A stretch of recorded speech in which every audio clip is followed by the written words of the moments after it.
Buen día, iglesia. Es realmente un privilegio y no es una palabra o una frase hecha la de decir que es un privilegio servirle al Señor en su casa predicando su palabra. Es una gran responsabilidad, pero es un sumo gozo para cada uno de los que nos toca hacer esto.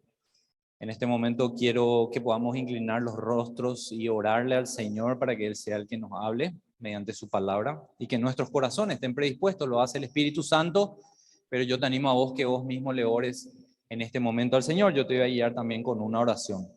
Amado Padre Santo, en el nombre de Jesús acudimos a ti, Señor, en oración, sabiendo que tú escuchas nuestras oraciones y que en este momento te rogamos, Señor, que por medio de tu Espíritu Santo tú puedas abrir nuestro entendimiento, Señor, iluminar tu palabra para que podamos comprenderla, para que podamos entenderla y, por supuesto, llevarlo a la práctica mediante la obediencia. Señor, gracias por tu iglesia, gracias por las personas que están acá. Te ruego que le hables a sus corazones así como lo haces conmigo y lo vas a hacer en esta mañana. En el nombre poderoso de Jesús. Amén y amén. Amén. Bueno, el tema de hoy es la responsabilidad que tenemos nosotros como iglesia, como hijos de Dios, en el evangelismo, en el predicar la palabra del Señor.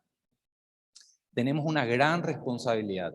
No somos gentes pasivas que vienen a la iglesia. Ese no es el objetivo de la iglesia, juntar a creyentes para que escuchen la palabra, vayan a su casa y sigan con su vida normalmente, ¿verdad? Bueno, nosotros no, nosotros tenemos un llamado para el evangelismo y lo que detonó un poquitito este mensaje de hoy fue que hay una ley en Canadá que se aprobó, es la ley C4 se llama, es una ley que prohíbe la terapia de conversión, le llaman ellos, la terapia de conversión a gente homosexual o gente transgénero.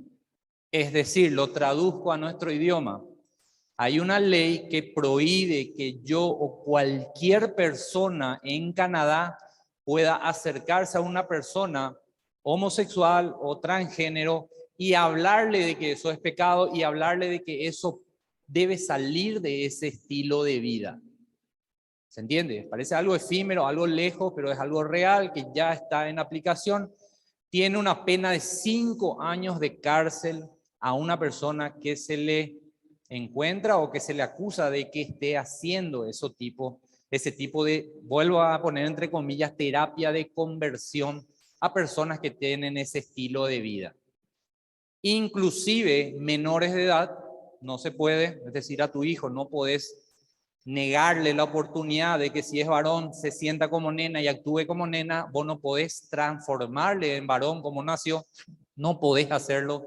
Y tampoco si es bajo consentimiento de la persona. Imagínense, hasta ese punto llegó de que ni siquiera si la persona te pide, vos le podés ayudar a eso. Y esto no es algo que debemos de pasar por alto. Quiero decirte que la función fundamental, principal de la iglesia del Señor es predicar la palabra de Dios para que los pecadores sean convertidos. Quiero que quede bien en claro eso. Esta ley atenta directamente con la misión estipulada por Jesús a su iglesia de predicar el evangelio para que cada pecador sea convertido. No importa el tipo de pecado, sea el homosexual, el transgénero, el mentiroso, el adúltero, sea que sea el pecado, la función por la cual vos y yo estamos acá en la tierra y asistimos a una iglesia, formamos parte del cuerpo de Cristo, es para predicar el evangelio de Dios que transforma a cualquier tipo de pecador en un pecador convertido. ¿Se entiende? De hecho, las iglesias están llenas, esta iglesia está llena, y puedo decir 100% seguro, que está llena de pecadores convertidos, porque eso lo somos, todas las personas somos eso, ¿verdad que sí? Hasta llegar a los pies de Cristo, hasta que Él nos haga una nueva criatura, todos éramos pecadores que gracias y por gracia de Dios y por su misericordia fuimos convertidos cuando escuchamos la verdad del evangelio. Así es, ¿verdad? Bueno, esta ley atenta directamente contra esa misión esencial de la iglesia. Siempre digo esta ilustración, vamos a decir, que es que si Dios lo único que quería era salvarte el día que vos nacías de nuevo y tu nombre estaba escrito en el libro de la vida y sos una nueva criatura y el Espíritu Santo mora en vos, Él te iba a llevar a su reino, ibas a morir y te iba a ir y iba a pasar la eternidad con Él, ¿verdad? Si el único objetivo de Dios era eso para su iglesia, bueno, claramente eso no ocurrió, no ocurre, nacemos de nuevo, formamos parte de la iglesia. ¿Y cuál es la función, la misión de Cristo para su iglesia? Que vayamos y prediquemos para que cada persona que viva un estilo de vida pecaminoso sea convertido por la obra milagrosa que hace el Espíritu Santo en ellos, sean convertidos. Pero a Dios le plació de que sea por medio de la predicación del Evangelio, y ahí estamos nosotros, gracias a Dios. Pablo le escribió 2 cartas a la iglesia de Corinto, la primera de Corintios capítulo 6, y vamos a ver el versículo 9. Pablo le escribió a la iglesia de Corinto entendiendo esto, entendiendo que era una congregación de pecadores convertidos. Era una congregación de pecadores convertidos. Y les instaba a que ellos entiendan este tema principal de la iglesia, ¿verdad? 1 Corintios capítulo 6, versículo 9, dice así una pregunta Pablo, dice, ¿no sabéis que los injustos no heredarán el reino de Dios? No erréis, ni los fornicarios, ni los idólatras, ni los adúlteros, ni los afeminados, ni los que se echan con varones, ni los ladrones, ni los avaros, ni los borrachos, ni los maldicientes, ni los estafadores heredarán el reino de Dios. Versículo 11, y esto erais algunos, mas ya habéis sido lavados, ya habéis sido santificados y ya habéis sido justificados en el nombre del Señor Jesús y por el Espíritu de nuestro Dios. Esa iglesia de Corintios no era muy diferente a esta iglesia o a cualquier iglesia del Señor. Era una iglesia, era una congregación absolutamente colmada de pecadores convertidos. ¿Se entiende? Por eso Pablo enfatiza y hace una pregunta que vamos a desarrollar más adelante, de que esa es una realidad en todas las iglesias. Y gracias a Dios por eso. El gobierno de Canadá o el gobierno de Paraguay o cualquier tipo de gobierno sobre un país puede hacer las leyes que quiera, pero nunca va a dictar cuál es la misión de la iglesia de Jesucristo. Y la misión de la iglesia de Jesucristo es predicar la verdad del evangelio para que toda aquella persona que lo escucha, lo cree, el Espíritu Santo haga una obra en él, sea convertido de cualquier tipo de pecado en el cual está sumido. Si como iglesia nosotros evitamos eso, estamos mintiéndole a las personas al no decirle cuál es su condición y cuál es la necesidad que tiene de un Salvador. Es una orden de parte de Dios predicar el evangelio para que el pecador entienda su condición y sea transformado por medio del Espíritu Santo. Santiago 5, versículo 20, el último versículo de la carta de Santiago, dice así, escuchen bien. Sepa que el que haga volver al pecador del error de su camino, salvará de muerte un alma y cubrirá multitud de pecados. Esa muerte que habla ahí Santiago no es la muerte natural, no es como que vos evites que una persona caiga en un vacío y se muera, ¿verdad? Habla de la muerte espiritual y la muerte eterna, ¿se entiende? Puede seguir viviendo esa persona, pero al predicarle la verdad del evangelio, vos podés ser parte de la obra maravillosa que hace el Espíritu Santo al convencerle de pecado y transformarle en una nueva criatura y salvar su alma de una muerte eterna. Sepa que el que haga volver al pecador, y esa parte es la que nos compete a vos y a mí y a nosotros como el cuerpo de Cristo, como la iglesia de Cristo. La iglesia no es una organización de caridad, no es una organización moral para infundir valores morales. Si bien ambas cosas están dentro de la iglesia, esa no es la función principal o la misión principal de la iglesia. La misión principal, y vuelvo a repetir y voy a cansarme de repetir eso el día de hoy, es que la función principal del cuerpo de Cristo, en el cual sos vos y soy yo, no solo CFA Reducto como institución, esto no puede hacer nada sin el cuerpo de Cristo, el cual somos parte nosotros, es la de predicar el evangelio para que cada pecador sea convertido por obra y gracia del Espíritu Santo en su vida. Pablo estaba relatando su conversión en Hechos 26, versículo 16. Pablo estaba frente al rey Agripa, le dieron oportunidad de hablar a él. Al rey Agripa le llamó a Pablo y le preguntó: ¿qué es tu problema o qué es lo que haces, verdad? ¿Qué es, por qué lo que estás haciendo esto? Pablo relató su función, su misión y su conversión. Y esta parte es muy singular, dice así: pero ahí habla cuando Jesús le encontró en el camino a Damasco. Ustedes saben que Pablo fue transformado de Saulo a Pablo en el camino a Damasco cuando Cristo le apareció, quedó ciego y todo lo demás que ocurrió con Pablo. Bueno, cuando Jesús le habló en camino a Damasco, le dijo estas palabras: pero levántate y ponte sobre tus pies, porque para esto he aparecido a ti, le dijo Jesús a Pablo, para ponerte por ministro y testigo de las cosas que has visto y de aquellas en que me apareceré a ti. Versículo 17, librándote de tu pueblo, de los gentiles y quienes ahora te envío. Versículo 18, para que abra sus ojos,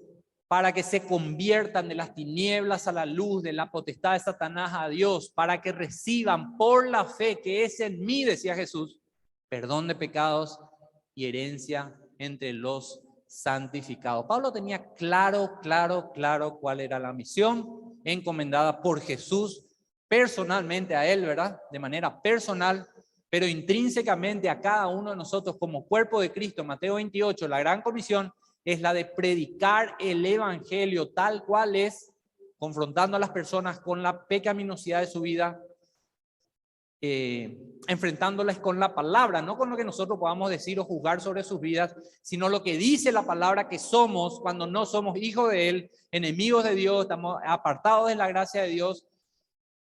Enseñar eso a las personas para que el Espíritu Santo pueda obrar y transformar sus vidas y volverles una nueva criatura. Juan el Bautista, según Jesús en Lucas 7:28, fue la persona más grande nacida de mujer.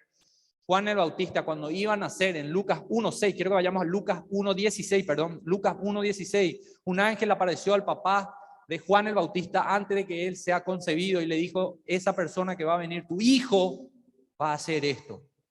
Y hará, que muchos de los hijos de Israel se conviertan al Señor Dios de ellos.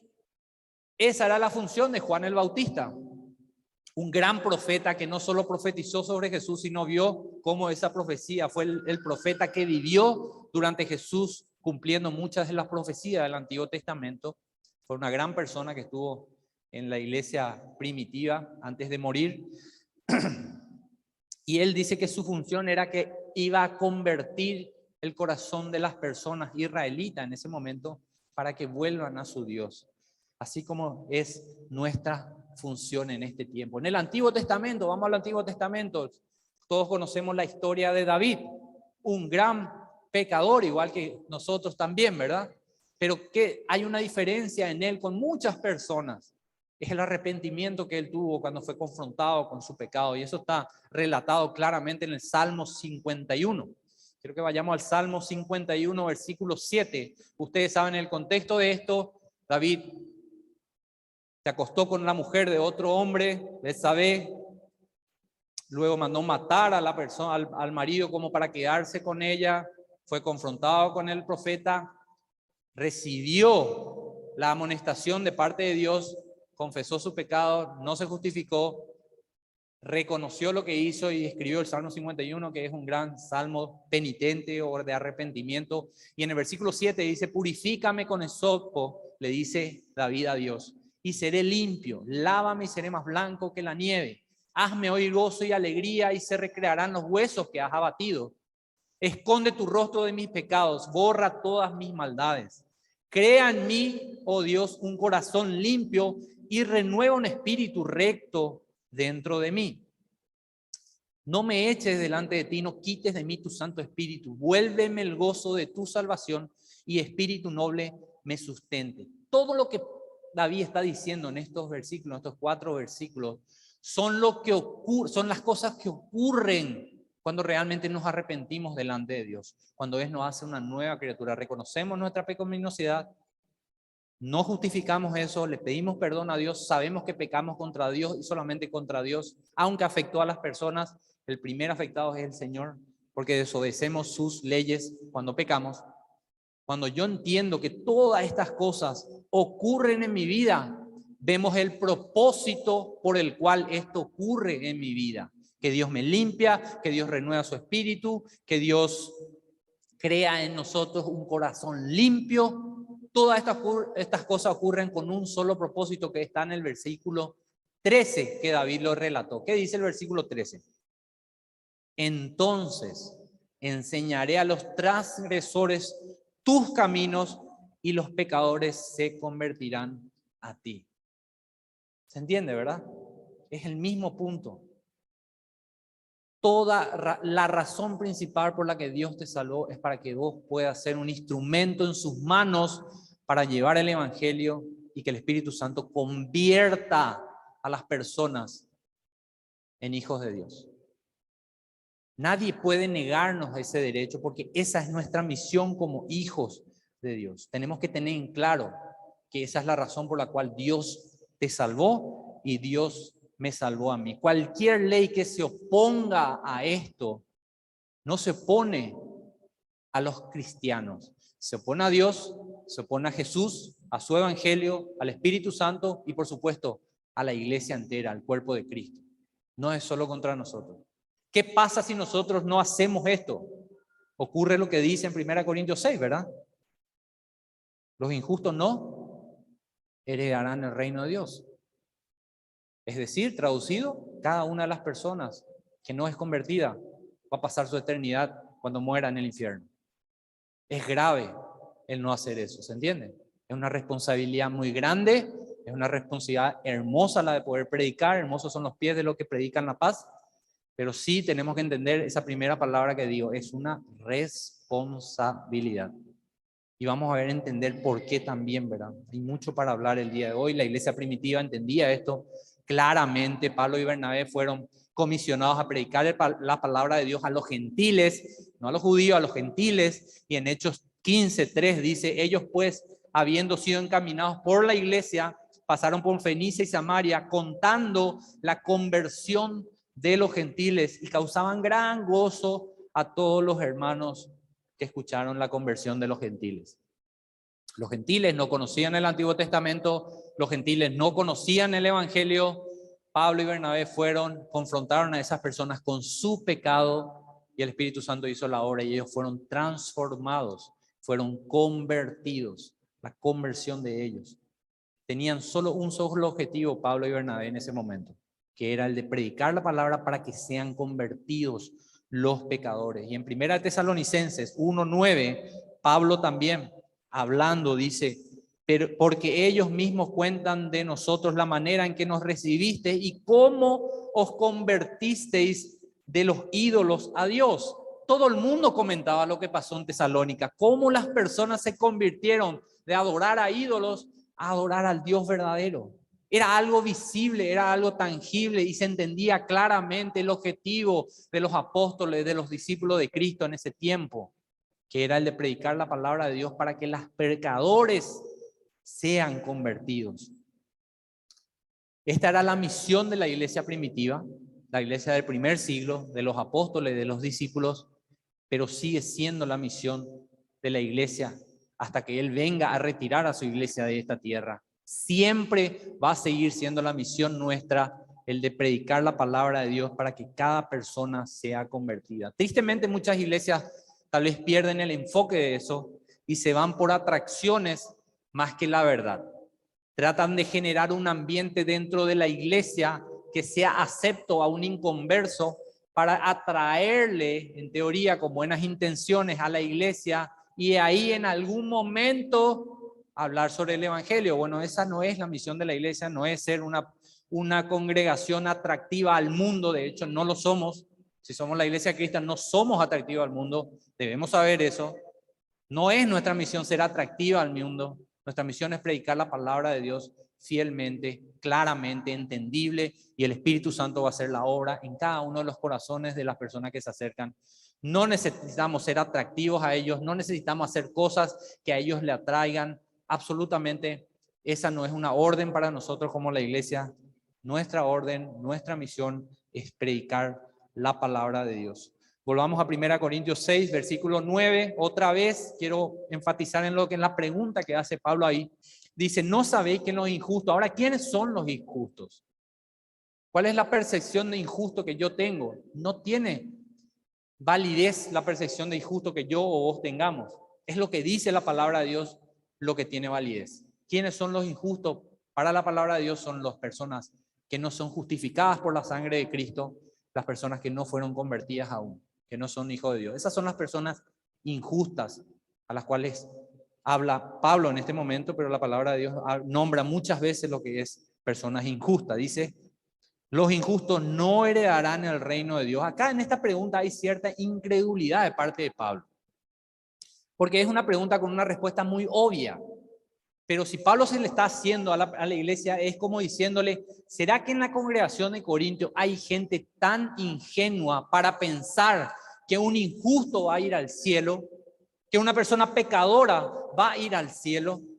Y después dice, no erréis, dice. ¿Por qué dice no erréis? Porque muchas personas fallan pensando o diciendo quién va a ir o quién no va a estar en el cielo. ¿Verdad que sí? Muchas religiones dicen, no, yo sé quién va a ir al cielo, si te portás bien vas a ir al cielo, si haces esto vas a ir al cielo, y erran, no importa, Dios te ama tal cual sos, no hace falta convertirte, esas cosas no, eso es muy exagerado.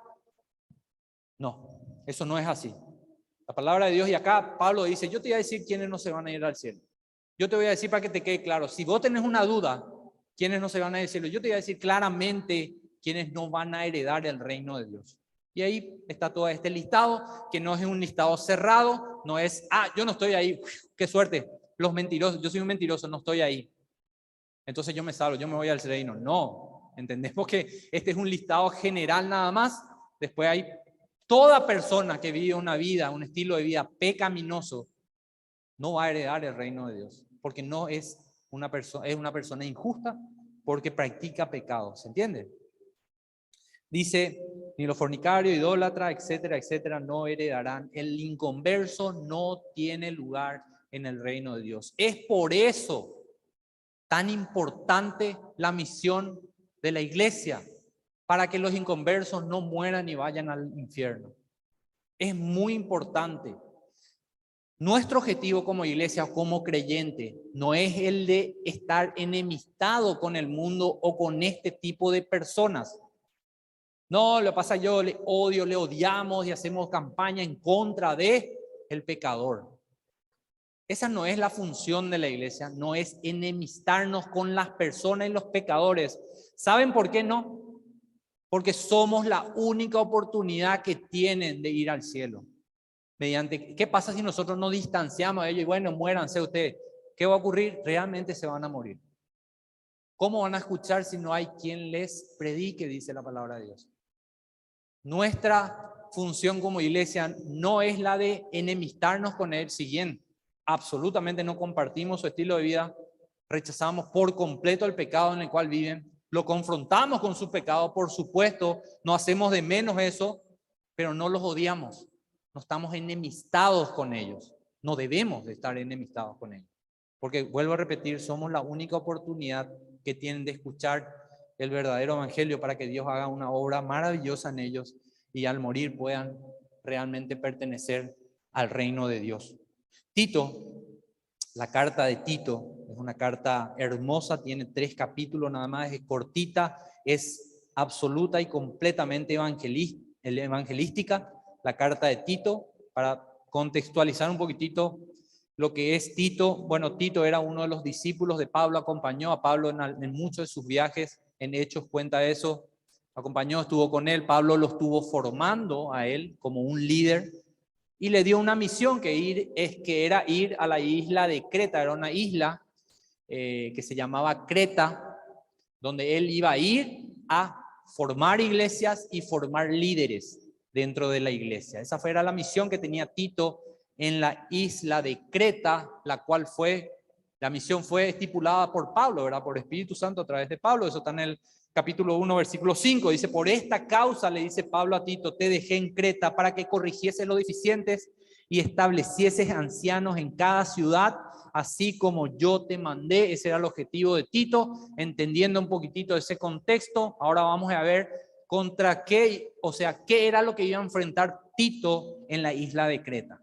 No eran personas fáciles a las cuales él tenía que ir a predicar. Era una ciudad enorme, con muchas ciudades también dentro, llena, absolutamente llena de paganismo, llena de falsas enseñanzas, y los cretenses mismos eran un desastre como personas. Y no te lo digo yo, vamos a ir a la palabra de Dios. Eso está en el versículo 10 del capítulo 1, porque hay muchos contumaces, habladores de vanidades y engañadores, mayormente los de la circuncisión, decía Pablo, advirtiéndole a Tito de lo que iba a encontrar en Creta. Versículo 12, y uno de ellos, su propio profeta, dijo, escuchen bien lo que dijo el propio profeta de los cretenses. Dice, los cretenses siempre mentirosos, malas bestias, glotones ociosos. Hermoso grupo de personas le tocó a Tito, ¿verdad? Pero Pablo no era un mentiroso. Pablo claramente le enseñaba a Tito lo que iba a enfrentar, ¿verdad? Era claro, era directo, era conciso, iba con la verdad, no ocultaba nada y le dijo, mira, esto es lo que vos vas a enfrentar. Y no solo porque lo dijo este profeta de ellos, en el versículo 13 dice, y este testimonio es verdadero. Pablo ya había estado en Creta y Pablo le dijo a Tito, mira, todo lo que se dice de ellos, te aseguro que es así. Este testimonio es verdadero. Yo lo vi, yo lo viví y es así tal cual. Así que esto es lo que vas a enfrentar. No eran personas fáciles, eran personas absolutamente entregadas a una sociedad muy pagana, llena de mentiras, personas que vivían básicamente como bestias, dice acá, ¿verdad? Eran personas ociosas, totalmente apáticas con respecto a todo sentido, no solo el sentido espiritual, sino en todo sentido eran completamente personas ociosas. Entonces él iba a ir a ese lugar, iba a enfrentar un desafío muy grande. Básicamente cada iglesia en el Nuevo Testamento era como una isla en medio de un mar de paganismo. Y esa pequeña isla que eran las iglesias formadas en el Nuevo Testamento, las iglesias del primer siglo, todo lo que se enseñaba ahí iba absoluta y enteramente en contra de todo el mundo que vivía alrededor de ellos. ¿Se entiende? Era en contra de todo. Todo lo que yo enseñaba era contra todo el paganismo. Igual, la iglesia fue creciendo. Por supuesto, el Espíritu Santo hizo la obra en ellos, en las personas que escuchaban, y cada vez se agregaban más personas y más personas a la iglesia, y eso fue creciendo hasta el día de hoy. Era muy típico en esa época que se enfrentara, pero acá en la carta a Tito, una carta pastoral de Pablo, nos relata nomás más claramente eso, ¿verdad? No había nadie en silla de autoridad que era creyente en esa época, por lo menos en los libros de historia, y tampoco en la Biblia nos aclara que hubo un creyente que era un rey, un creyente que era un gran deportista, una figura predominante en la época. No había eso. Tampoco el objetivo de la iglesia era promover a alguien para que llegue a una silla de autoridad siendo creyente. Ese no era el objetivo de la iglesia. No lo vemos en el Nuevo Testamento. No vemos como una orden para la iglesia buscar un tipo de persona o ser un tipo de persona influyente en el gobierno, o como un gran deportista o lo que sea, como para predicar la palabra de Dios. La iglesia tiene una sola misión, que es la de predicar el evangelio mano a mano, cara a cara con cada persona, y Dios hace la obra y la iglesia sigue creciendo, y así hasta que el día que Él venga a buscarnos y nos lleve a su presencia. Y esta gente, en el capítulo 2 vamos a ir, esta gente estaba preocupada por tres cosas en particular. En general, en muchas cosas, ¿verdad? Pero tres cosas en particular. La primera está en el capítulo 2, versículo 5. Al final del versículo dice que la palabra de Dios no sea blasfemada. En el versículo 8 dice que no tengan nada malo que decir de vosotros, le decía Pablo. Ellos estaban preocupados o ocupados en eso. Y el versículo 10 dice que en todo la doctrina de Dios sea adornada por su conducta, ¿verdad? La doctrina de Dios nuestro Salvador. En esas cosas ellos se ocupaban. En esas cosas nosotros debemos de ocuparnos también como iglesia. Que la palabra de Dios no sea blasfemada por causa de nuestro testimonio. que nadie tenga nada malo que decir de nosotros teniendo razón, porque de que van a decir cosas malas de nosotros, nadie como creyentes nos vamos a salvar de eso. Van a hablar mal de nosotros. Nuestra responsabilidad es asegurarnos de que lo que digan sea mentira. ¿Se entiende? Y después que adornemos la doctrina, la enseñanza, la sana enseñanza del Señor con nuestro testimonio, es decir, vivir vidas que se notan que fueran salvas. Vivir vidas que se noten que fueron convertidas. Vivir vidas que se noten que Dios hizo una obra grandísima al volvernos nuevas criaturas para Él. Para que la gloria de Él, la gloria sea siempre y absolutamente para Él. Toda la epístola de Tito es una epístola, como dije al comienzo, evangelística. Es apuntar a la gente hacia Dios como Salvador. Y eso voy a relatar un poco rápido en este momento. Dice Tito 1:3, dice al Dios nuestro Salvador. Tito 1:4 dice Cristo Jesús nuestro Salvador. Tito 2:10 dice Dios nuestro Salvador. Tito 2:13 dice nuestro gran Dios y Salvador, Cristo Jesús. Tito 3:4 dice nuestro Dios, Dios nuestro Salvador. Tito 3:6 dice Jesucristo nuestro Salvador. La epístola entera tiene un solo objetivo, ¿verdad? Cuando algo se repite mucho es porque quiere que le prestemos atención. ¿Y en qué le prestamos atención?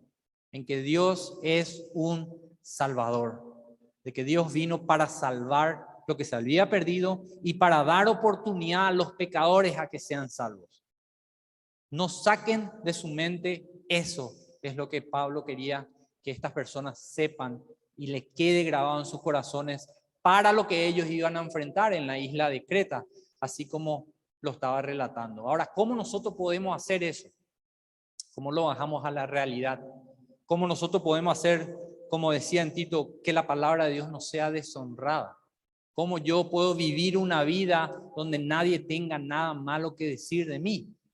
¿Cómo yo puedo vivir una vida para poder adornar la doctrina de Dios como Salvador y mostrar al mundo cómo es una vida que fue salva, una vida que fue convertida? ¿Cómo se muestra una persona en la cual mora el Espíritu Santo de Dios? Y en Tito el capítulo 3, vamos a ir del 1 al 8, les voy a leer ahora. Nos va a enseñar un poquitito varios temas sobre este punto en particular. Versículo 1 del capítulo 3 dice: recuérdales que se sujeten a los gobernantes y autoridades, que obedezcan, que estén dispuestos a toda buena obra, que a nadie difamen, que no sea pendenciero, sino amable, mostrando toda mansedumbre para con todos los hombres. Porque nosotros también éramos en otro tiempo insensatos, rebeldes, extraviados, esclavos de concupiscencia y deleites diversos, viviendo en malicia y envidia, aborrecible y aborreciéndonos unos a otros. Pero cuando se manifestó la bondad de Dios, nuestro Salvador, y su amor para con los hombres, nos salvó, no por obras de justicia que nosotros hubiéramos hecho, sino por su misericordia, por el lavamiento de la regeneración, por la renovación en el Espíritu Santo, el cual derramó en nosotros abundantemente por Jesucristo nuestro Salvador, para que justificados por su gracia viniésemos a ser herederos conforme a la esperanza de la vida eterna. Palabra fiel es esta, y en estas cosas quiero que insistas con firmeza, decía Pablo a Tito, para que los que creen en Dios procuren ocuparse en buenas obras. Estas cosas son buenas y útiles a los hombres. Vamos a desglosar un poquitito todo lo que hay acá, es muy amplio. Voy a tratar de resumir lo más que pueda. En primer lugar, ¿qué es lo que Pablo le decía? Sujétense y obedezcan a las autoridades. En otras palabras, sean buenos ciudadanos de donde están. Obedezcan las leyes. No se rebelen contra las leyes. No se rebelen contra cosas que a mí no me agradan o no comparto. No se trata de lo que a nosotros nos agrada o lo que nosotros compartimos. Respetemos las leyes de tránsito, paguemos nuestros impuestos. A eso se refiere. Obviamente, así como inicié al comienzo, mi obediencia está sujeta primeramente o limitada por la palabra de Dios. Toda ley que vaya en contra de la palabra de Dios, por supuesto que yo no la puedo obedecer, no la debo obedecer. Si hay una ley que me dice que haga algo que la palabra de Dios me impide hacer, no puedo obedecer esa ley.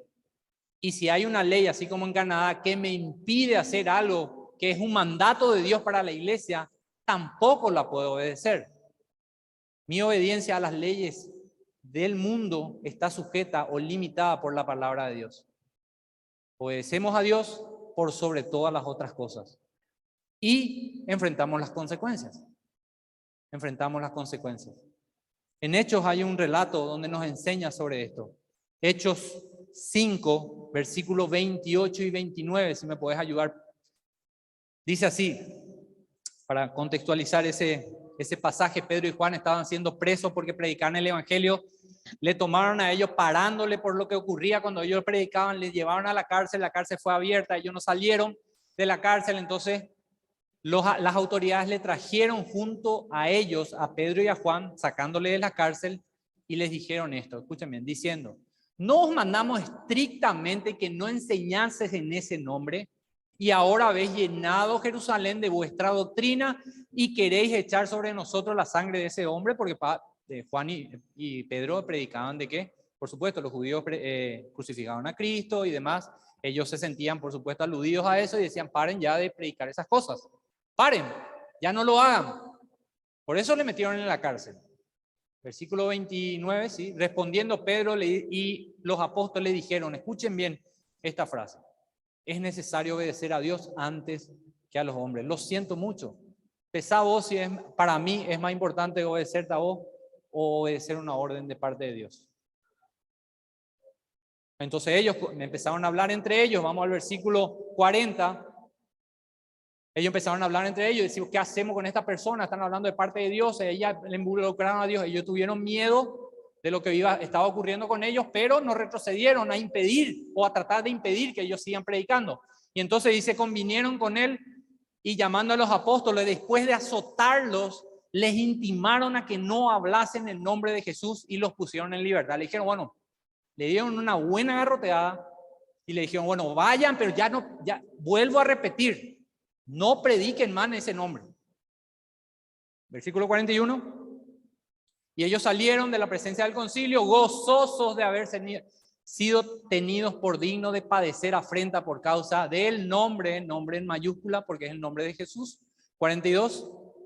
Y todos los días después de salir, antes que se les sane su espalda de él, los latigazos que comieron, en los templos y por las casas no cesaban de enseñar y predicar a Jesucristo. No importa las consecuencias que la sufrieron. Ustedes saben lo que ocurrió con los apóstoles, ¿verdad? Sufrieron las consecuencias de ser obedientes a Dios por sobre a los hombres. Sufrieron las consecuencias. Cada uno fue mártir. Pero ellos no retrocedieron por eso. Porque esa es una orden directa. Ahora no tenemos esa persecución. Ahora tenemos libertad de culto garantizada por la Constitución. Hasta ahora en Paraguay, por lo menos. Pero va a llegar un tiempo, tal vez no lo vivamos nosotros, tal vez lo vivan nuestros hijos, no lo sé, solo Dios sabe. Pero si llega el tiempo, mientras que nosotros estamos, quédate tranquilo y asegúrate de ser fiel a lo que dice la palabra de Dios.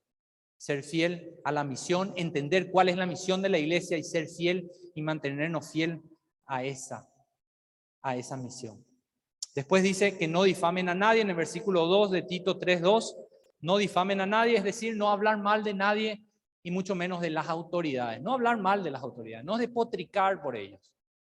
Eso no está bien visto. Ni aún en la persona que está compartiendo ese mal testimonio contigo. No podemos llamarnos creyentes y estar despotricando por las autoridades. No difamar a las autoridades, no ser pendenciero, no querer pelear contra ellos, no querer hacer marchas, ir a quemar el Congreso. La iglesia no está llamada a hacer eso. La iglesia no está llamada a protestar, a ir a hacer marchas o paros o cortar las rutas. Nosotros fuimos llamados para otra cosa, fuimos llamados para predicar el evangelio. Somos instituciones diferentes al gobierno. 3 instituciones instituyó, valga la redundancia, a Dios. La primera fue la familia en Génesis, la segunda fue en gobiernos, después también en el Antiguo Testamento, y la tercera fue la iglesia. Son 3 instituciones que interactúan individualmente y no se pueden contrastar una con la otra. Entonces, nosotros somos una institución instituida por Dios y tenemos una misión la cual no viene si el gobierno quiere o no. Nosotros la hacemos porque es un mandato directo de Dios. Predicamos el evangelio, convertimos a la persona por medio de la predicación del evangelio confrontamos a las personas con sus pecados y el Espíritu Santo hace la obra maravillosa de transformar un corazón de piedra en un corazón de carne para que vaya en pos del Señor. El versículo 3 es un versículo que habla de otra cosa importante que vos y yo debemos tener en cuenta. Porque nosotros también éramos en otro tiempo, y todo el listado que viene después del versículo 3. Acordate siempre que si vos estás sentado acá, es por la gracia y misericordia de Dios. Si vos fuiste convertido, es por la misericordia de Dios y porque alguien invirtió tiempo en vos, te predicó el evangelio, Dios hizo la obra en vos y fuiste salvo. Fuiste convertido de este tipo de estilo de vida pecaminoso. No nos olvidemos que nosotros alguna vez fuimos igual a ellos. Y eso va a hacer que vos te mantengas como una persona humilde. Eso va a hacer que vos no estés para enemistarte con ese mundo que está en pecado, sino entender que ellos están así. Es algo natural que actúen de esa manera. Es algo natural que un diputado robe. Es algo natural que qué sé yo, gente política haga cosas mal, ¿verdad? Es algo natural porque son personas inconversas. No son personas que nacieron de nuevo. Ese es su estilo de vida, ese es el mundo en el cual ellos viven. Es natural que reaccionen así, es natural que hagan cosas que son inmorales, es natural porque son inconversos. Y si vos querés estar seguro de eso, acordate lo que eras vos antes de nacer de nuevo. No hay para ir muy lejos, ¿verdad? Cada uno de nosotros sabemos de dónde Dios nos rescató. Cada uno sabemos que estábamos presos y éramos esclavos del pecado.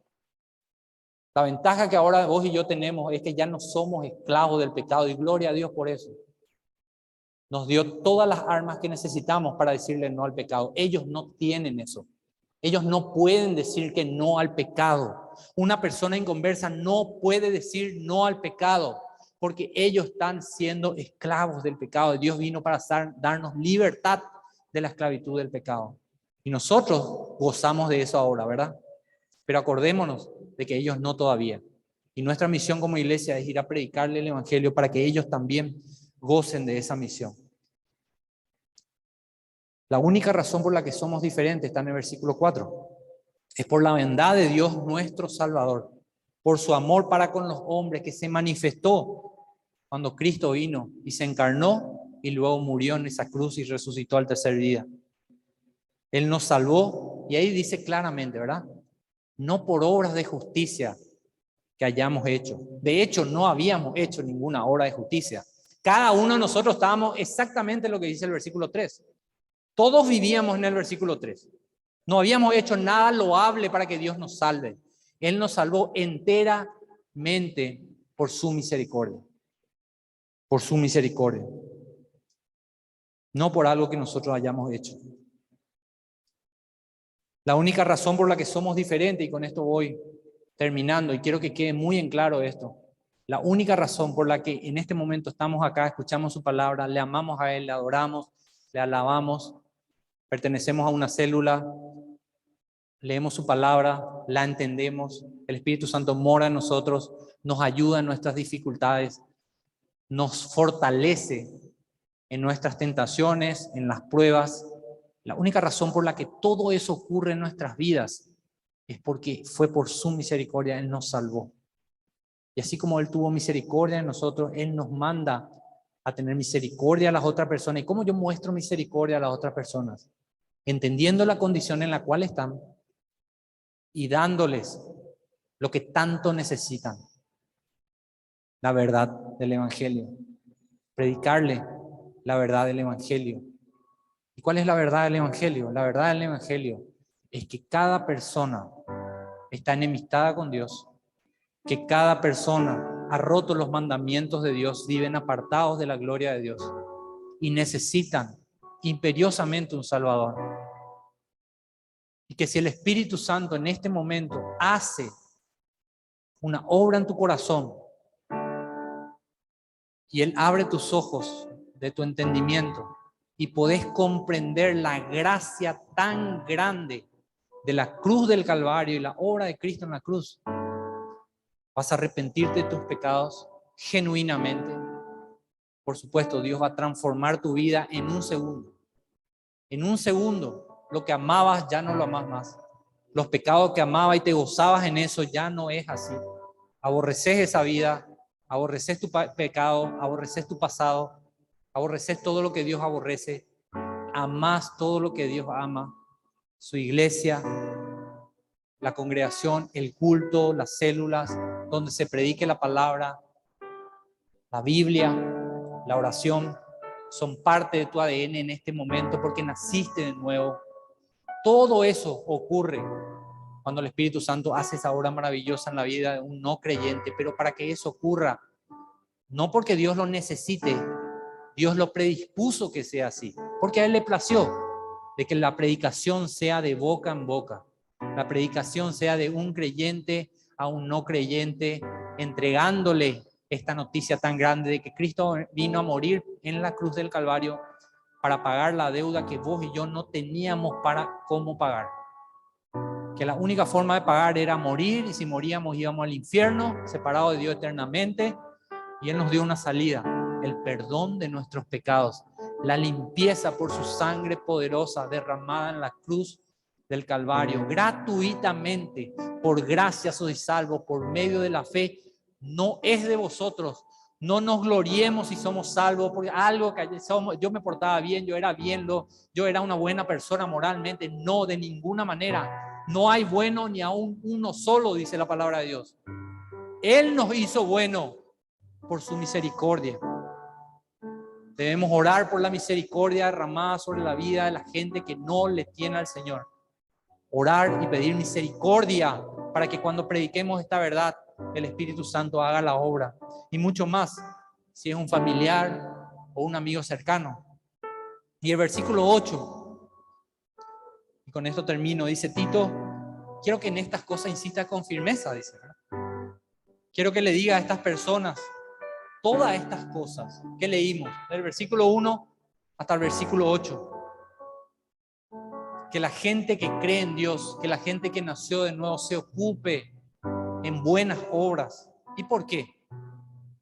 Y al final del versículo 8 dice, porque estas cosas son buenas y útiles a los hombres, no a nosotros, a lo que están viendo cómo nos comportamos. ¿Se entiende? Mi testimonio no me ayuda a mí. Mi testimonio, que yo me porte bien o que sea una buena persona o que le ame al Señor, no me ayuda a mí.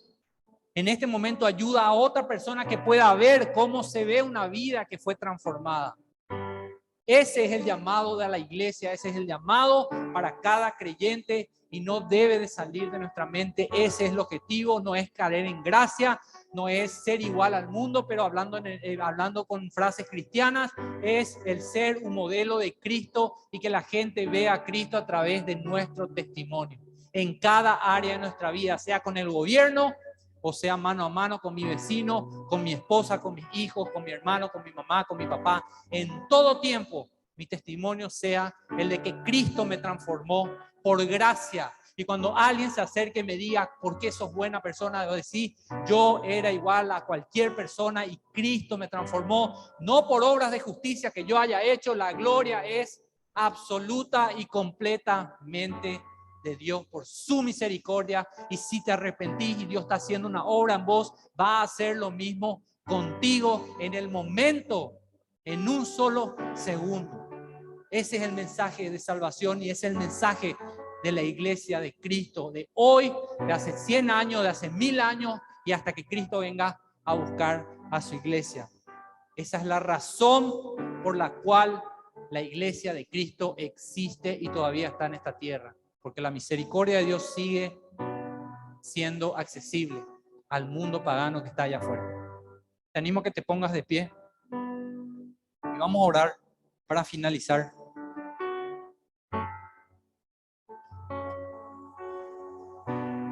Le ruego al Señor con todo mi corazón que el mensaje haya quedado claro, que entendamos cuál es nuestra responsabilidad. Por eso voy a orar ahora y yo quiero que vos le ores al Señor con tus palabras. Ahí donde estás, orale al Señor con tus palabras. Y si no era ese tu sentir, si te importaba poco o nada lo que ocurra con el mundo exterior fuera de la iglesia, el Señor te va a llenar de su misericordia, primeramente entendiendo de dónde Él te rescató a vos ¿Cuáles son las riquezas en gloria que te están esperando por ser su hijo? Entendiendo eso, abras tu boca y predíquesle el evangelio a esas personas que todavía no tienen esto. Padre, gracias te doy, Señor, por tu palabra que es tan clara. Gracias por esta enseñanza, Señor. Entendemos claramente cuál es nuestra función aquí en el mundo en este momento. No somos del mundo, somos ciudadanos celestiales, Señor, que aún no tomamos posesión de la herencia que tienes preparado para nosotros en el cielo, porque nuestra misión aquí en la tierra es, Señor, extender el reino tuyo por medio de cada pecador que es convertido, Señor. Gracias por usar nuestra boca, gracias por usar nuestras vidas como testimonio, gracias por ser luz y sal, Señor, en medio de una generación llena de tinieblas, Señor, para que la gente le vea a ti en nosotros, no a nosotros, Señor. Nosotros no importamos. Lo que importa es ver a Cristo en nosotros, creciendo, cada creyente madurando y conformándose a la imagen de Jesucristo, Señor. Porque Cristo es el único que salva. No hacemos nada nosotros, simplemente somos portavoces del Evangelio. Pero sí, esa es nuestra responsabilidad y no perdamos de vista eso. Padre, te doy gracias por tu iglesia, por cada creyente que está aquí. Señor, te ruego que ponga en su corazón ese anhelo de compartir las buenas nuevas de salvación con cada persona que está allá afuera necesitando escuchar esto, aunque no lo sepan, Señor. Nosotros sabemos que ellos necesitan a un Salvador. Por eso, Padre, te ruego que uses a tu iglesia. Y así como hoy, Señor, tu iglesia está llena, que esto siga creciendo de pecadores que vengan y sean convertidos para gloria y honra solamente y absolutamente tuya, Señor. En el nombre de Jesús oramos. Amén y amén. Dale un fuerte aplauso al Señor.